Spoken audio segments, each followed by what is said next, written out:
سڵاوتان لێبێ خۆشەویستان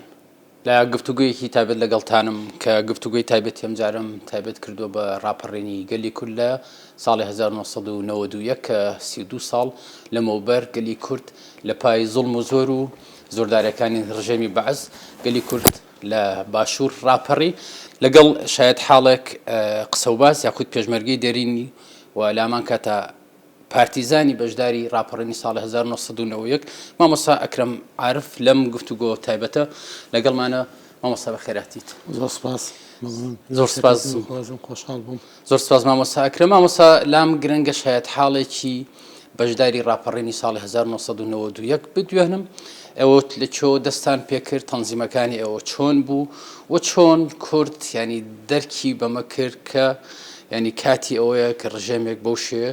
بکرێتە دەروی هەرێمی کوردستان بە تایبەتی ڕژێمێک بەواتە دەستی خستە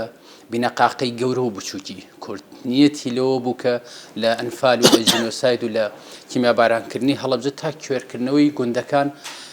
بەعس دەستی نەپاراست. گەلی کورد لە پای ئەو زوڵمە و ئێوەش وەکو پێشمەرگەیەکی دێرین لەکوێوە دەستان پێکرد دوجار ئەچینە ناو قسە و باسی جدیترەوە. زۆر سپاس. سەبارەت بە ڕاپەڕین 32 ساڵ لەمەوە پێش کە دیارە ڕاپەڕین بە پشتیوانی جەماوەری خەڵکی کوردستان ئەو جەماوەری کە سەدان ساڵ بوو لەلایەن ڕژێمە یەکگرتووەکانی ڕۆژهەڵاتی ناوەڕاست لەلایەن عەرەب و فارس و تورکەوە دەچەوسێرایەوە لە ناو هەموو پرسە سیاسیەکانی ناوچەکەدا هەم لە سەردەمی سەفەوی و عوسمانیەکانەوە لە ساڵی 1514 کە شەڕی چاودێران بووە یەکەم دابەشکاری کوردستان دەستی پێکردووە. دوم دابشکاری لە ساڵی 1631 هەم لە بینی سەفەوی عوسمانی و فارسەکاندا کە شەڕ ڕووی داوە و جاری سێم کە کوردستان دابشکراوە لە دوای جەنگی جیهانی یەکەم بووە. لە جەنگی جیهانی یەکەمە کە کەمالەکان ڕووخان کە عوسمانیەکان شکستیان هێنا بەریتانیەکان و ئەمریکیەکان هەوڵاندا بۆی هەر کورد کیانێکی خۆی هەبێت. دیارە ماوەی 6 مانگیاندانا بۆ کورد کە ئامادەکاری بکرێت و هەوڵ درێ بۆی کە کورد خاوەنی کیانی خۆی بێت. دوای ئەو 6 مانگا بەداخەوە هەم ئینگلیز هەم ئەمریکا لەگەڵ عوسمانەکان و لەگەڵ تورکەکان ڕێکەوتن بۆ شێوازەکە ئیتفاقی لۆزان هاتە پێشەوە. لە ئەنجامی ئەوەدا دوای ئەوە چەندین شۆڕشی تر بەرپا بۆ شۆڕشی شێخ مەحموودی نەمر، شێخ سەعیدی پیران، شێخ عەبدوڵڵای نەهری، شۆڕشی بارزان و هەروەها شۆڕشەکانی شۆڕشی ئەیلول و شۆڕشی گوڵان و دوایەتەوە سەر بووە چەندین ڕاپەڕینی تری جۆراجۆر کراوە. دیارە دوا ڕاپەڕین ساڵی 1991 بووە لە ساڵی 1991 پێش 91 بەداخەوە ئەگەر چاوی بخشێنەوە بە مێژووی کووردا لە پێش ساڵی 85 و 86 ڕۆژگارێکی خوێناوی و زۆر ناخۆش و جەرگبر هەبووەکەوی شەڕی ناوخۆ بووە. بەڵام کاتێک کە کورد ئەو کاتە شۆڕش لە دەرەوە لە سەردەمی شاخ خەباتی چەکداریدا هەستیان بۆ کردکەوە حکوومەتی عێراقی بەرنامەی بۆدانا جەنگی عێراق ئێران بجۆزێتەوە بۆ کوردستان و خەتەریات زیاتر دروست بوو بۆ سەر ناوچە کوردستانەکان ئەو ناوچانەی کەما بوون کە بەر ڕاگواستنی ساڵی 1970 و 79 بوو کە حکوومەتی عێراقی لە دوای ئەوەی کە حکوومەتی بەعس بە تەواوەتی خۆی جێپی خۆی قایم کرد سیاسەتی تعریب و تەبعیس و تەهجیری لە کوردستاندا کردە فەلسەفەی کاری خۆی بۆ ناوبردنی کورد بە هەموو تین و چێژەکانەوە بە هەموو بیر و بۆچوونە سیاسیەکان و بەبێ جیاوازی. بەڵام خۆشبەختانە ساڵی 1986 خوا لێ خۆشبووان مام جەلال و جەنابی کاک ئیدریس بارزانی دروست ساڵی 1970 کاکە بەرەی کوردستانی 86 یەکەم گفتوگۆ بۆ لە بینی مام جەلال و کاک ئیدریس خوا لێیان خۆش بێت کە یەکەم پەیوەندیان کرد بۆی کە بتوانن بەرەیەک دروستکەن. ئەم گفتوگویانە بەردەوام بوو تا ساڵی 1988 ساڵی 88 لە 2/5/1980 بەرەی کوردستانی لەدایک بوو دامەزرا کە بەرەی کوردستانی دامەزرا تەنها یەکێتی پارتی نەبوون بەڵکو چەند حیزبێکتر بوو کە بریتی بوون لە 8 حیزبی کوردستانی. حیزبەکانیش بۆی کە لە یادم نەچێت یەک پارتی دموکراتی کوردستان، 2 یەکێتی نیشتیمایی کوردستان، 3 حیزبی سۆشیالیستی کوردستان حسک، 4 پارتی سۆشیالیستی کوردستان پاسۆک، 5 پارتی گەل، 6 حیزبی زەحمەتکێشانی کوردستان، 7 حیزبی شیوعی کوردستان عێراق، 8 بزوتنەوەی دموکراتی ئاشووری.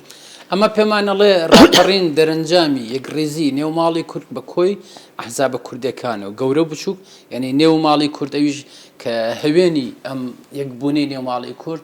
دەست پێشخەرەکەی ینی کاگی دریز بارزانانی بوو کەمیسە هەمیشە پێڵێن ئەندازیاری ئاشتی لام پرسیاری سەرەتام لەبیر نەچووە مامۆسا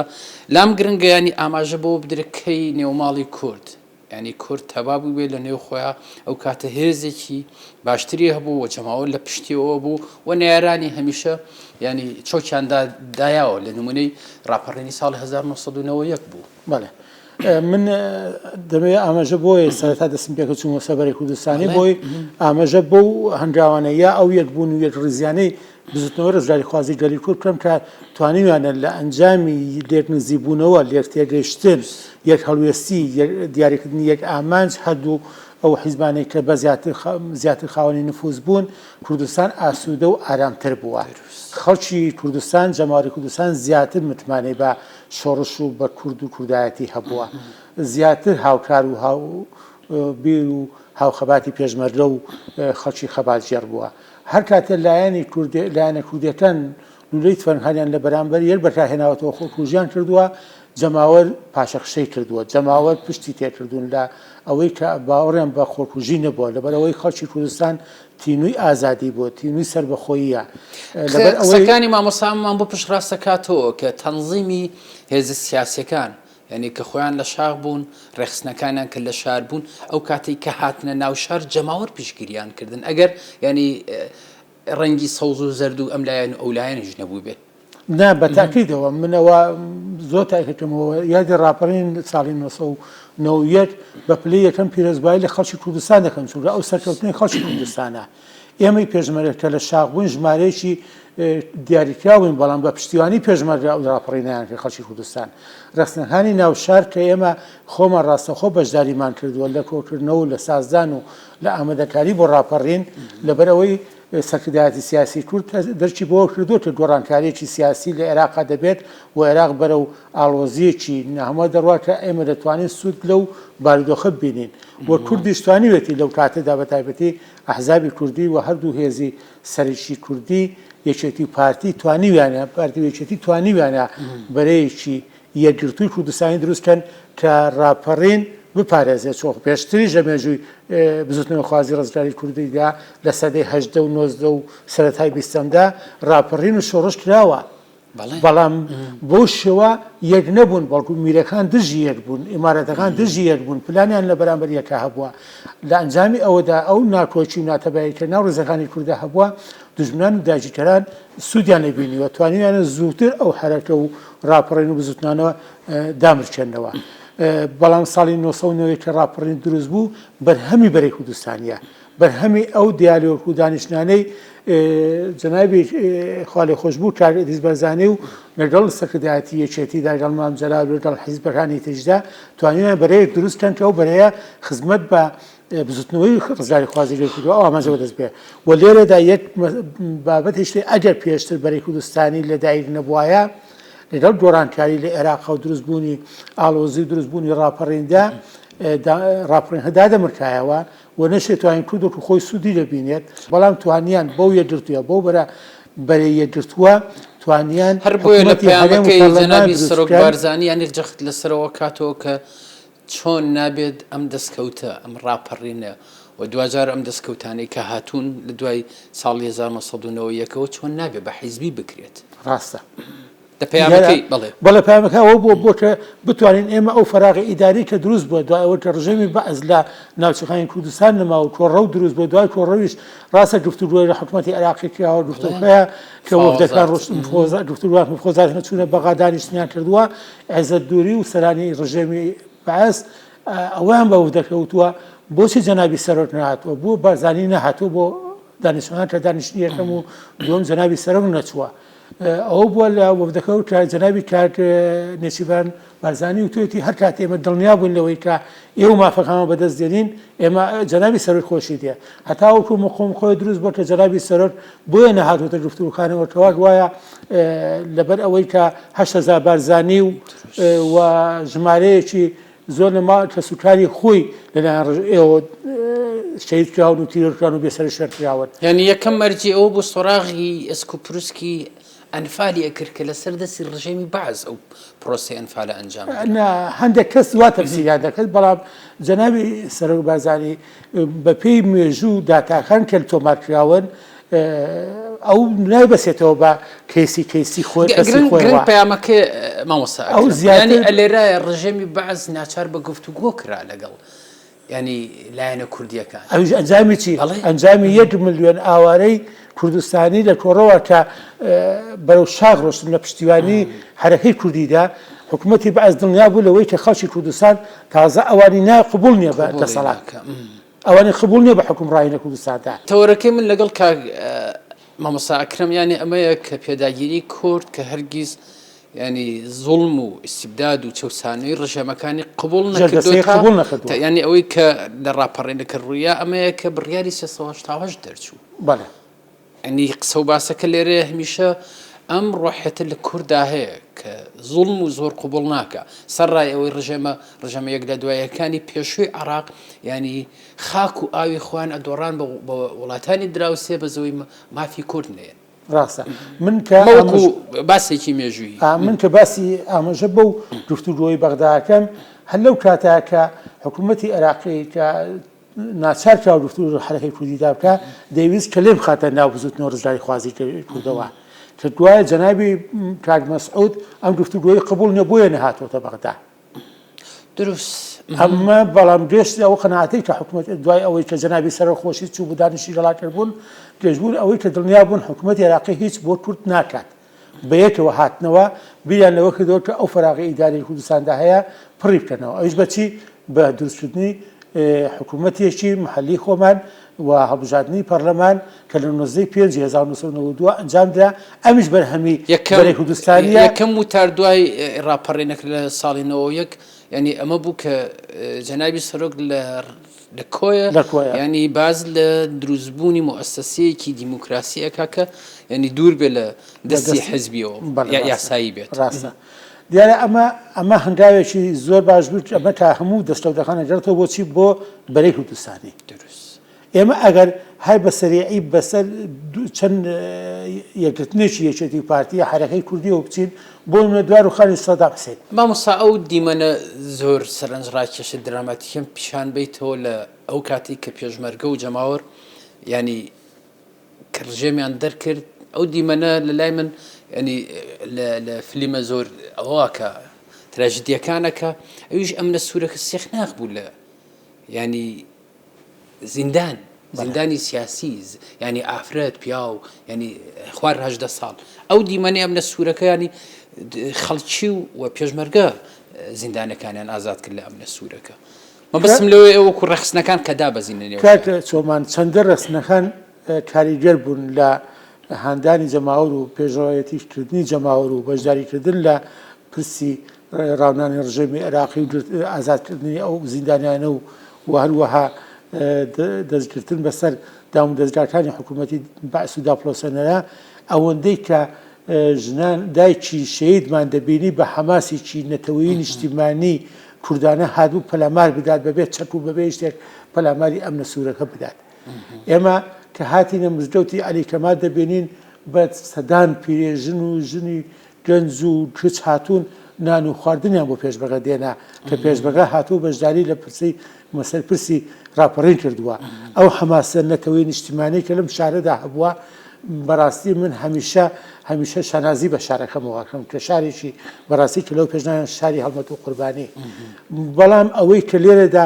زۆر گرنگ بۆ من زۆر تاکید لەسەرەکەمەوە کە توانیمانە ئەو پرسە بە قۆناغی ئێستا بگەێنین بە هەموو کەم و کورتی و بە هەموو ناتەواویەکان و بە هەموو گەندەڵی کە لە کوردستاندا هەیە و بۆ هەموو جوانی و چاچی و پێشکەوتنی کوردستانی شەوایە ئێمە دەبێ یادی ڕاپەڕین و پرسی ڕاپەڕین و خەباتی پێش ڕاپەڕینمان بەرز ڕابگرین بە تایبەتی یەکگرتنی لایەنە سیاسەکان ینی چۆن هەوێنی ینی یەکڕێزی لایەنە سیاسەکان هەوێنی سەرکەوتنە ینی لە ئێستاشا ئەمە ئەبێ نەوەیەک و ڕاپەڕێنەکە بکەینە مێژوویەک بکەینە دەرسێک بۆ کۆی لایەنە سیاسەکان ناکۆکەکان چۆن بڕێوێنەوە لەبەرەوەی گەرنتیمانەوەی کورد و بەهێزی کورد لە یەکڕیزیە لە نمونەی مێژوویە کە پیشارمانە درستی و 2 ساڵ بەرهەمی ڕاپەڕێن بوو ناکرێ مەسە هیچ کەسێک و هیچ لایەنێک بێوێ ڕاپەڕین بکا بە دەستکەوتی خۆی ڕاپەڕین دەستکەوتی حیزبی نییە دەستکەوتی هەموو لایەنە سیاسەکانە کە پشتیوانیان لە خەڵکی ڕاپەڕی جەماوەری کوردستان کردەوە بۆ ئازادبوون بۆ گەشتن بە ئازادی سەربەخۆیی کەواتە دەبێ هەمومان لەوە تێبگەین پێشکەوتنمان سەرکەوتنمان گەشەکردنمان بەرەو پێش بردنمان گەشتمان بە سەربەخۆیی بە ئازادی بە یەکبوونمانە بە ڕێزیمانە بە یەک ئامانجکارکردنە بە یەک ڕێڕەوی سیاسیە بارتەقای ئەو کەم و کوڕیانە ینی ئەمە کە هەرێمی کوردستان سەرڕاوێکە ئەنیەکرێ بەم تش بێت لە دوورگەیەکان دەورە درراین بە دنیای نەیاری ینی زلهێز لە دراوسەکانەوە ینی بەرهەمی ڕاپەڕین ئەکرێ ئەمە بیبینینەوە لە ئەمنیەتە لە ئاسایشە و دووبارە بە هەر بە بەراورد لە ئاستی ژیان و ژیار هەرێمی کوردستان کە بەرهەمی ڕاپەڕینی ساڵ 1990 ئەمە دەستکەوتی گەورەمان بەدەستێناوە ینی بە ئێستاشەوە کە 32 ساڵە بەڵام قسە و باسەکەی ئێمە من لەگەڵ کاک ئەکرەمە یان ئەمەیە چۆن بەرەو پێشتر و باشتر بڕین لەبەرەوەی شایەنین میلەتێکین ینی هەزاران قوربانیمان ناوە من پێم وایە هەنگاوی یەکەم بۆ ئەوەی کە بەرەو پێشەوە بچین ئەبێ یەکتری قبوڵکەین دووەمیان ئەبێ بە یەک ئامان چەنگاو بنین سێمیان هەمومان یەک بڕیاری چارەنووسمان هەبێت چارەنووسەکەمان کە ئەویش هەنگاونانە بۆ سەربەخۆیی یا بۆ ئازادی یان بۆ بەدەستهێنانی مافێکی باشتر بۆ خەڵکی کوردستان بن لە تەعەسسوبی حیزبی نەخینەوە بن لە خۆ سەپاندن نەخینەوە ئەو بیر و باوەڕێی کە پێشتر مامجار لەسەری بووە مەفروزە قیادەی یەکێتی نیشتیمانی کوردستان ئەوەی کە بەرزایی نەمر کاری بۆ کردووە و خەباتی بۆ کردو جەنابی کاک ئیدریس کاری بۆ کردو جەنابی سەربەرزایی لەسەری دەڕوات و پێداگیری سەرکات موزوعی پاراستنی هەیمەنەی دەسەڵاتی کوردیە دەبێت لەسەر ڕای هەموو کەم و کورتەکانەوە هەموو دەمدەڵەکانەوە هەموو ناتەواوەکانەوە هەموو مەخدوریتەکەەوە ئێمە ئەم قۆناغە تێپەڕێنین بە یەکڕێزی بە تەبایی بە خۆشەویستی بۆ خەڵک و نیشتیمان ئەبێ بیر لە پاوەخوازی و لە گروپ نەخینەوە بەڕاستی ئەوەی کە من ئێستا لەم شارەی سلێمانیدا گریانم بۆی دیە چەندین گروپ پەیدا بوون هەرێکە خۆی بە خاوەنی سلێمانی دەزانێت کە سلێمانیش تەبیعەتێکی سروشتی خۆی هەیە خەڵکی سلێمانی خەڵکیی ڕۆشنبیر و بە ئاگا و وشیار و شۆڕژگێڕە نەتەوە پەرستە خاکپەرستە وڵاتی خۆی خۆش دەوێت حەزی لە گروپ و گروپ ئەوانە نیە ئەوەی کە بە دەوری ئەوانەشەوە دێن بە شێوازەکان دانێ ئەم بارودۆخە ناشرینکەن ئەمانە بابیر لەوە بکەنەوە کوردستان چەندین ساڵە سەدان ساڵە لەژێر پۆستاڵی ڕەشی تورک و عەرەب و فارسدا دەچەوسینەوە ئیهانە دەکەین نەوەکانمان تووشی جۆرەها ئەشکەنجە و ئازار و دەربەدەری و ماڵوێرانی بوون ئەم سلێمانیە مامۆستا ئەکرەم دەزانم باز لەوە کاکە ینی چۆن ینی ئەبێ ئیدعای ئەوە یاخود دەنگۆیەکی ئەوە داخرێت ینی بە جۆرێک لە جۆرەکان بچنە ئوژێر زوڵم و زۆری ینی ئەوە ڕژەمە یەکدا دوایەکانی کە ڕەفز کردوێتەوە و بە تایبەتی تر کێمە ینی بە یاسایی ئەم دەسەڵاتی عراقی ئەبینین تەماشای ناوچە کوردستانیەکانەکەین چۆن تعریبیانەکە چۆن بە یاسا چۆن ڕاگواستن چۆن مافی جوتیاران هەتا تاپۆکردن و هێنانی عەرەبەکان کە پێشتر قەرەبوو کراونەتەوە کاکە چۆمان نازانم معنی من هەندێک کەسی بەناو ڕۆشنبیر و هەندێک کەسی سیاسی بەناو سیاسی خوان بە سیاسی دەشوبهێنن نازانم چۆن بیر دەکەنەوە دوای 509 ساڵ داگیرکاری و دابەشکاری کوردستان کورد بتوانێت لە هەرێمێکی بچووکی سێ محافەزەدا لە کوردستانێکی گەورە و پانوپۆردا داگیرکرا و لەژێر دەستی ئەم ڕژێمان و دەسەڵاتانەدا بتوانێت ئەم هەموو پرسانە بە هیوا و ئاواتی هەمومانەوە بێت هەمومان ئەو ئاواتی دەمانەوێت ژیانی ئاسوودە خۆشگوزەرانی ژیانی خزمەتگوزاری لە ئەو پەڕیدا بێ بەڵام ئەگەر بێنی بەراورد دەبکەین لە نێوانی شارەکانی کوردستان هەرێم و سلێمانی یاخود هەولێر و دووهۆک و لەگەڵ شارەکانی ئێران و لەگەڵ شارەکانی باشووری عێراق و ناوەڕاستی عێراق لەگەڵ شارەکانی تورکیا و سووریا بەراورد بکەین مناڵن بێم وەکو هەندێک برادر بەراوردی هەرێم بکەم لەگەڵ دوبەی و لەگەڵ ئەوروپا بەس لەگەڵ وڵاتان شارەکانی دراوسێمان کە شاری عەرەب و تورک و فارسن یاخود شارە کوردنشینەکان ژیانی خەڵکی کوردی ئێمە ئاسوودەتر و باشترە. بەمەرجە مامۆستایانی یەکێک لە دڵخۆشیەکانی هەرسێ پارچەکەی تر و بەگشتی 50 ملیۆن کورد یعنی یەکێک لە شتە جێگەی دڵخۆشی ئەوان بێت ئەم هەرێمەیە دروست ئەم هەرێمە بۆ دەستکەوتی ڕاپەڕینەوەتەوەرەکەی بۆتە چەترێک بۆ خەڵکی شۆڕژێڕی ئێرانی و کوردستانی ڕۆژهەڵات و ڕۆژئاوا و باکوور بەڕاستی ئەمە بمانەوێت نەمانەوێت تورکیاش و عێراقیشی ئەو سووریاش و ئەمانەش هیچیان نانەوێت کورد زۆر زۆر داگیرن لەسەر نەمانی نەمە هەوڵەدەن نەکەوە ئێستا و قەیرانە ئابوورانی کوردستاندا هەیە خۆ هەر ئەوە نییە دەسەڵاتی یەکێتی و پارتی جیهانین بەڵێ قەیرانەکان هەم جیهانیە هەم ناوچەی لەسەر ئاسی وڵاتانی دراوسی چەشەمە بە دروستەکەن لەبەری کاتەکەم هەرەوەن هەم وڵەتەیە ئەوەی کە نەمانتوانێت بێ ئەنی ئاماژەی پێ بدەین مامۆستا بتوانێت لە کەمترین کاتە من پێم وایە ئەوەی کە زۆر سەرەکیە لای ئێمە ئەبێ دەسەڵاتی کوردی وەکو حکومڕانی پێداچوونی کە وەکو چۆن جەنابی کاک مەسوود بەرنامەدانەوە لەسەر چاکسازی و داکۆچی لەسەر ئەو چاکسازیە بەجددی بکات یەک هەڵوێستی و یەکبوون و هێزێکی پتە و یەکبوون و بچنەوە بەغدا و گفتوگۆکان درێژە پێ بدەن و دارکۆچی بکەن و دارکۆچی لەسەر مەسەلەی جینۆسایدکەن کە حکوومەتی عێراقی تاوانبار بکرێت لە دادگای نێودەوڵەتی وەکال لەسەر ناوچەکانی ناوچە نارکۆکان بکرێت و بۆ ئەوی بتوانین کوردستان ژێن بە هەر دوورە بە تایبەتی شێتی پارتی کە خاوەنی دوو هێزن دەکرێت ئەمان پاڵپشتیەک بوون بتوانین برێنە ئاماجەخانە بەڵام ئەگەر بەیتیجای جیاواز بڕۆین ئەمەی کە ئێستا هەمانە دەستمانە چێ ئەو ناومێدی خەڵق زیاد دەکات و ئەو جەماوەی کە هەمانە بۆ پرۆسی هەڵبژاردن و دەنگدان و ئەوانە کێشە بۆ بزوتنەوە ڕژاری خوازی گەلی کورد دروست دەبێت ئەبێ خۆمان دۆستی خۆمان بیت ئەبێ خۆمان بیل لە چارەنووسی خۆمان بکەینەوە ئەمە دەستکەوتی خەڵکی کوردستانە و ئومێدەوارم خەڵکی کوردستان ئاسوودە ببێت ئومێدم وایە ئەم دەسەڵاتی کوردیە کە کەموکورتیەکی دیار و ئاشکرا هەیە ئەم کەموکورتیانە بۆ داهاتوو هەنگاو بە هەنگاو لەسەر بنێ بۆی بتوانین کوردستان ئاوەدان و گەشەکردووتر بێت. دنیا سپاس بۆ مامۆستا ئەکرەم عارف وەکو پێشمەرگەی دێرین و پارتیزان و بەشداری ڕاپەڕینی ساڵ 1990 لەگەڵمانە بووی زۆر بەخێرات. زۆر سپاس زۆر سپاس هەسەکەوتو بن لە کۆتاییدا ڕێز سڵاوم هەیە بۆ هەموو بنەماڵەی شەهیدانی کورد و کوردستان و سەروەری بۆ کوردستان سەربەخۆی کوردستان ئینشاءڵڵا هەموو پێشمەرگە قارەمەکانیشمان ئاسوودە دەبن کە پارێزەری کوردستان و دەسەڵاتەکانی کوردستانن بۆ ئومێدەواری خەڵکی کوردستانیش ئاسوودە بێ و خۆش گوزەران بێت. زۆر سپاس مامۆستا. زۆر سپاس. خۆشەویستان و ئەزانێوەش هەمیشە سەربەز و کامەران بن.